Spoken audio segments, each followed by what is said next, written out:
یہ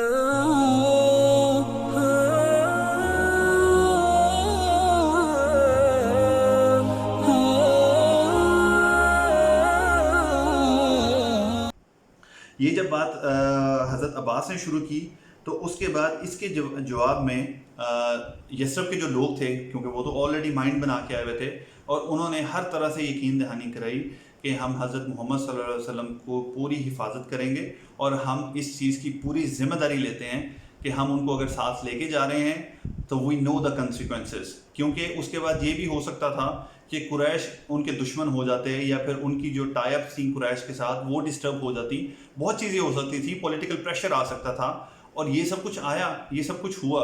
لیکن ان لوگوں نے کہا کہ ہم لوگ بالکل ہر چیز کو، ہر طرح کی جو مشکل ہے اس کو سمجھتے ہیں، اور ہم پوری ذمہ داری لیتے ہیں کہ ہم محمد صلی اللہ علیہ وسلم کو اپنے ساتھ لے کے جائیں گے اور ان کی پروٹیکشن کریں گے. اب اس کے بعد جب یہ دونوں باتیں ہوں گی تو پھر نبی کریم صلی اللہ علیہ وسلم کھڑے ہوئے. although کہ یہ سارے کے سارے مسلمان تھے، لیکن نبی کریم صلی اللہ علیہ وسلم نے پھر سے ان سے انہی 6 چیزوں کے اوپر کہ جو ہم پہلے بیان کر چکے ہیں، کہ اللہ تعالیٰ کے ساتھ شرک نہیں کرو گے، اور نبی کو مانو گے، اور جھوٹ نہیں بولو گے، قتل نہیں کرو گے، زنا نہیں کرو گے، ان ساری چیزوں کے اوپر دوبارہ الیجنس لی. اور اس کے علاوہ انہوں نے جو مین آپ کہہ لیں کہ باٹم لائن تھی، اس کو سپلٹ کیا 2 چیزوں میں، ایک allegiance to Allah and 1 allegiance to messenger. اور وہ کیا تھا کہ جو اللہ کے ساتھ تم لوگوں کا تعلق رہے گا، نبی کریم صلی اللہ علیہ وسلم نے فرمایا وہ یہ ہے کہ تم لوگ کبھی بھی اللہ تعالیٰ کے ساتھ کسی کو شریک نہیں ٹھہراؤ گے، کسی قسم کا شرک. اب آپ دیکھیں کہ ایمفسائز نبی کریم صلی اللہ علیہ وسلم کا کس پہ تھا، ہر بات کے بعد، ہر چیز کے بعد، ہر چیز کو شروع کرنے سے پہلے ہر چیز واٹر ڈاؤن ٹو کہ شرک نہیں کرو گے.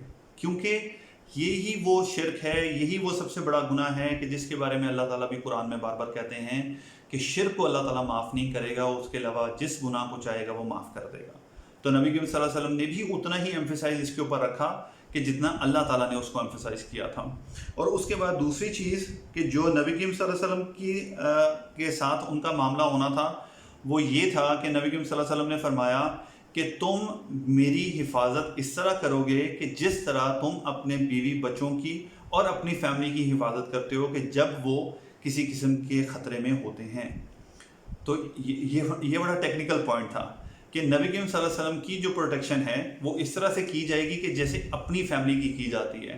دیٹ مینس کہ کل کو جو قریش ہیں وہ آ کے محمد صلی اللہ علیہ وسلم کو کلیم کر سکتے تھے کہ یہ ہماری فیملی میں سے ہیں، ہمارے ٹرائب سے ہیں، آپ ان کو ہمارے حوالے کریں. لیکن کوئی کسی کو اپنی فیملی کو کسی کے حوالے نہیں کرتا. ہاں باہر کا کوئی آدمی ہے تو شاید اس کے بارے میں سوچا جا سکتا ہے کہ اس کو کوئی ہینڈ اوور کر دے گا، لیکن اپنی فیملی کو، اپنی بیوی بچوں کو تو کوئی ہینڈ اوور نہیں کرتا. تو یہ نبی کریم صلی اللہ علیہ وسلم جو ہے اپنے بارے میں جو الیجنس ان سے لیا وہ یہ تھا. اس الیجنس کو سننے کے بعد ان میں سے انہی سب لوگوں میں سے ایک آدمی تھا جس کا نام تھا ابو حیثم. ابو الحیثم کھڑا ہوتا ہے اور وہ کہتا ہے کہ آپ بھی پھر ہمیں ایک چیز کا جواب دیجئے. نبی کریم صلی اللہ علیہ وسلم کہتے ہیں پوچھو. تو وہ کہتا ہے کہ آپ ہمیں یہ بتائیں کہ آج ایک مشکل ٹائم ہے، آج اسلام کے اوپر، مسلمانوں کے اوپر عرصہ حیات تنگ ہے، ہم لوگ مشکل میں ہیں، ہم لوگ کھل کے پریکٹس نہیں کر سکتے. کچھ ٹائم گزرتا ہے اور جس کے بعد ہم لوگوں کے لیے معاملات صحیح ہو جاتے ہیں اور ہم لوگ جو ہیں وہ اوور کم کر جاتے ہیں، تو پھر آپ کیا کریں گے؟ کیا آپ پھر واپس مکہ آ جائیں گے؟ کیونکہ عربوں کو تو یہ سوچ بھی نہیں سکتے تھے نا کہ جس کی جہاں سے روٹس ہوتی ہیں کبھی وہ وہاں سے بھی ہٹ سکتا ہے. تو نبی کریم صلی اللہ علیہ وسلم نے ایک بہت ہی مشہور جملہ جو ہے وہ اس وقت فرمایا کہ نبی صلی اللہ علیہ وسلم نے فرمایا کہ آج میں اگر تم لوگوں کے ساتھ جاتا ہوں، میں مدینہ والوں کے ساتھ، یثرب والوں کے ساتھ جاتا ہوں، تو میں تم سے ہوں اور تم مجھ سے ہو. جو معاہدہ تم جس سے کرو گے میں اس کی پاس کروں گا، جو معاہدہ میں کسی سے کروں گا تمہیں اس کی پاس کرنا ہوئے گا. یعنی کہ نبی کریم صلی اللہ علیہ وسلم نے اپنے آپ کو بالکل یثرب اور مدینہ والوں کے ساتھ ملا دیا کہ آج سے اگر میں مائیگریٹ کر جاتا ہوں تو پھر میرا جینا اور میرا مرنا پھر مدینہ والوں کے ساتھ ہے. اور اس چیز کی مدینہ والوں کو آج بھی وہ اس چیز میں پراؤڈ لیتے ہیں، اور وہ اس زمانے میں بھی لیتے تھے کیونکہ جب فتح مکہ کا ٹائم آیا اور نبی کریم صلی اللہ علیہ وسلم کا مکہ جو ہے فتح ہو گیا، اس وقت بھی ایک یہ ڈر جو ہے اور یہ خوف جو ہے وہ ان کے دل میں آیا کہ اب نبی کریم صلی اللہ علیہ وسلم کیا کریں گے. اور اس وقت بھی نبی کریم صلی اللہ علیہ وسلم نے ان سے یہی کہا کہ میں مدینہ والوں کے ساتھ ہوں، میرا جینا اور میرا مرنا مدینہ میں ہی ہے. اور نبی کریم صلی اللہ علیہ وسلم نے اپنی اس بات کو سچ بھی ثابت کیا کہ آپ دیکھ لیں آج نبی کریم صلی اللہ علیہ وسلم جو ہیں وہ مدینہ میں ہی دفن ہے، وہ مکہ میں دفن نہیں، حالانکہ اس وقت وہ مکہ بھی نبی کریم صلی اللہ علیہ وسلم کے انڈر کنٹرول تھا. تو یہ وہ الیجنس تھی جس کے بعد یہ بات جو ہے یہ فائنلائز ہو گئی. اور اس کے بعد ایک بہت عجیب و غریب سا واقعہ جو ہے ہمیں روایات میں ملتا ہے وہ ہوا. اس میں جو روایات میں ہمیں بات بتاتے ہیں وہ یہ ہے کہ یہ ساری چیز جب کمپلیٹ ہو گئی تو ساتھ ہی نبی کریم صلی اللہ علیہ وسلم نے ایک آرگنائزیشنل پوائنٹ آف ویو سے یسرب والوں کو کہا کہ آپ اپنے لوگوں میں سے 12 آدمیوں کو اپوائنٹ کریں. 12 people will be appointed to take care of the migrants. کیونکہ اب اس کے بعد کیا ہونا جا رہا تھا، یہ ایلیجنس ہوگی، اس کے بعد جو ہے ایک رستہ کھل گیا، مائگریشن ہونے والی تھی. اور اس کے لیے اب جب مائگرینٹس جاتے نئی جگہ پہ تو ان کو اکوموڈیٹ کرنے کے لیے یا ان کو سیٹل ڈاؤن کرنے کے لیے کوئی نہ کوئی مینجمنٹ، کوئی کمیٹی.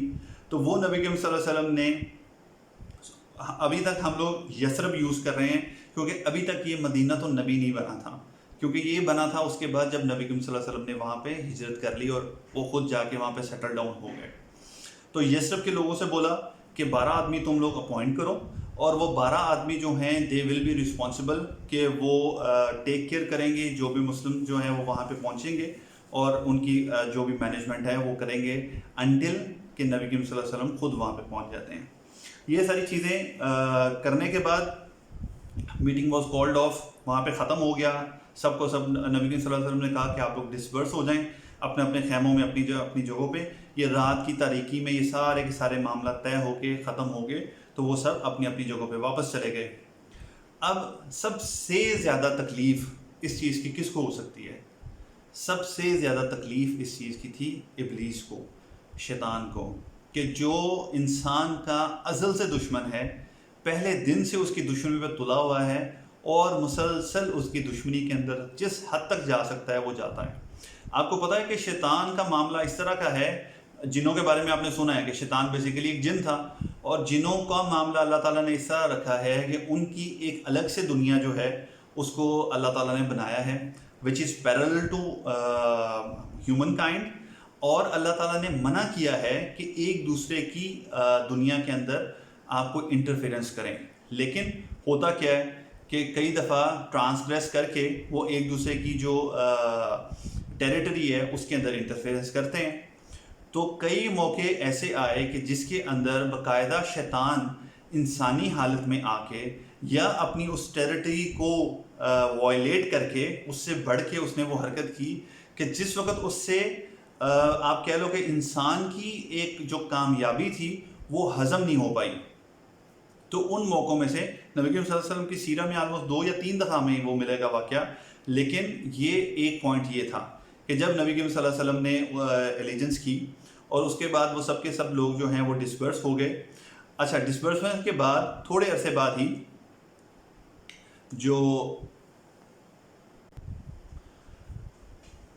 تو شیطان جو ہے وہ اس ٹائم پہ آ کے he just come out of it کہ جو جس پردے میں وہ چھپا ہوا ہوتا ہے اور شیطان شاؤٹ آؤٹ کرتا ہے، بہت اونچی ایک چیخ کی آواز جو ہے وہ اس میں قریش کے لوگ سنتے ہیں. اور اس میں کہا جاتا ہے کہ اے قریش، تم لوگوں کے خلاف جنگ ڈکلیئر کر دی گئی ہے اور محمد اور اوس و خزرج کے درمیان معاہدہ طے پا چکا ہے تم لوگوں کے خلاف. باقاعدہ یہ پوری کی پوری بات جو ہے شیطان کی طرف سے کنوے کی جاتی ہے اسی رات کو، اسی میٹنگ کے بعد. اور یہ جو آواز ہے یہ بہت سارے لوگ سنتے ہیں، باقاعدہ قریش کے لوگ، اور وہ اٹھ کے نکلتے ہیں، دیکھتے ہیں. لیکن اس وقت ایسا جو ان کو کچھ چیز نظر نہیں آتی. لیکن ہوتا کیا ہے کہ وہ اس طرح سے اس چیز کو اتنا نارمل لیتے نہیں ہیں، وہ اس چیز کو سیریس لیتے ہیں. اور اگلی صبح جب سب اٹھتے ہیں تو اس وقت چونکہ ابھی حج کا سیزن تو چل رہا ہوتا ہے، میں نے آپ کو بتایا کہ ایام تشریق تھے، ابھی لوگ گئے نہیں ہیں. تو وہ لوگ اٹھتے ہیں اور جا کے ملتے ہیں کس کو؟ یثرب کے لوگوں کو. اب they took that shout really seriously کہ انہوں نے جا کے اسے پوچھا اور یثرب کے لوگوں سے ملا. اور کن لوگوں سے ملے جا کے؟ ان کے سرداروں سے. جیسا کہ میں نے آپ کو بتایا تھا کہ یہ جو 73 مین اینڈ 2 ویمن تھے، یہ تو صرف وہ تھے یثرب سے آئے ہوئے لوگ کہ جو مسلمان ہوئے تھے، اور اس کے علاوہ بہت سارے لوگ تھے جو ان کے ساتھ آئے تھے. تو ان لوگوں سے جا کے جب یہ لوگ ملتے ہیں قریش والے، اور ان سے پوچھتے ہیں سرداروں سے کہ رات کو تم لوگوں کے درمیان اور محمد کے درمیان یہاں پہ کوئی معاہدہ ہوا ہے، کوئی الیجنس ہوئی ہے، ہمیں اس کے بارے میں پتہ چلا ہے. اب وہ جو سردار ہیں وہ تو بالکل بتاتے ہیں کہ ہمیں تو اس بارے میں کسی بات کا پتہ ہی کوئی نہیں، ہم تو محمد کو جانتے نہیں ہیں، ہم تو کسی محمد سے ملے بھی نہیں. اور وہ بالکل ٹھیک کہہ رہے تھے، اس میں تو کوئی شک نہیں ہے، وہ تو کسی سے نہیں ملے تھے. اور جو ینگسٹرز تھے کہ جو بیسیکلی اس ساری چیز کے اندر انوالو تھے اور جن کے ہوتے ہوئے ساری کی ساری چیز ہوئی تھی، they just kept silent there, کہ ان کو پتہ تھا کہ کیا بات ہو رہی ہے. اور یہ سارا کا سارا معاملہ جو ہے یہ اس طرح سے خیر ختم ہو گیا، اور قریش کو ابھی تک اس بارے میں اس طرح سے کسی چیز کی جو ایکچوئل ڈیٹیلز ہیں اس کے بارے میں کچھ پتہ نہیں لگا. لیکن اب یہ یہاں پہ نوٹ ڈاؤن کریں کہ ہمیشہ میں نے آپ کو پہلے بھی اس سے بتایا تھا کہ جس وقت کسی بھی قسم کی تحریک کے اندر جب ینگسٹرز ملتے ہیں، اس کے اندر جب نوجوان ملتے ہیں اس کے اندر، تو تب اس کے اندر جو ہے وہ اثر خون اور اثر جو ہے وہ اس کے اندر تب ہوتا ہے.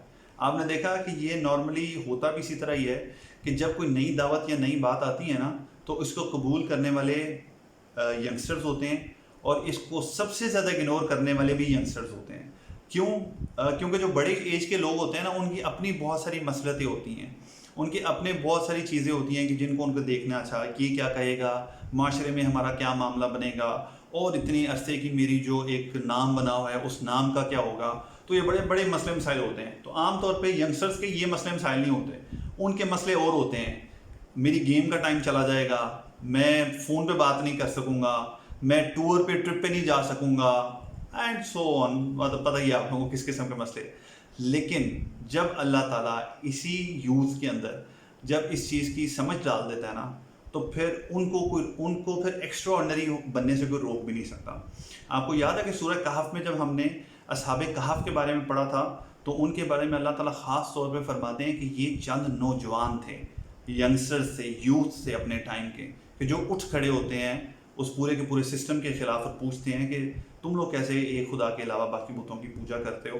اور یہی معاملہ اللہ تعالیٰ نے یہاں پہ ریپیٹ کیا کہ یثرب کے لوگوں میں ینگسٹر تھے جنہوں نے آگے بڑھ کے وہ ایک ایسا قدم اٹھا لیا کہ پھر آج تک جو ہسٹری ہے وہ اس کے بعد جو ہے پری محمد اینڈ پوسٹ محمد میں ڈیوائڈ ہو گئی ہے. یہ ایک بہت بڑا ٹرننگ پوائنٹ تھا ہسٹری میں بھی. خیر جی، اس کے بعد اب فردر آگے اگر ہم بڑھتے ہیں تو پھر اس کے بعد جو مائیگریشن ہے اس کا سلسلہ شروع ہو جاتا ہے. مختلف لوگ مختلف طریقوں سے مائیگریٹ کرتے ہیں. کچھ کے لیے یہ بڑا مشکل جو ہے وہ سلسلہ ہوتا ہے، کچھ کے لیے جو ہے وہ کھلم کھلا جو ہے مائیگریشن کرتے ہیں. لیکن it was a tough phase. اور انشاءاللہ اب ہم کل جو ہے، کیونکہ میں آج سوچ رہا تھا کہ مائیگریشن کے بارے میں ایک دو جو سٹوریز ہیں وہ آپ کے ساتھ شیئر کر لوں، لیکن میرا خیال ہے کہ اس کو کل پہ رکھتے ہیں. کو کل ہم لوگ پورا جو ہے جو ہجرت تھی اس کے اندر جو مختلف لوگوں کی مختلف سٹوریز تھیں، اور سب سے انٹرسٹنگ جو محمد صلی اللہ علیہ وسلم کا جو سفر تھا اس کو ہم لوگ پھر ڈسکس کریں گے. اور پھر ہم لوگ انشاءاللہ تعالیٰ کل مائیگریشن پہ ڈسکس کر کے تو فائنلی پھر ہم مدنی دور کے اندر شفٹ ہو جائیں گے اور مدنی دور کا پھر آغاز کریں گے. تو تب تک انشاءاللہ until then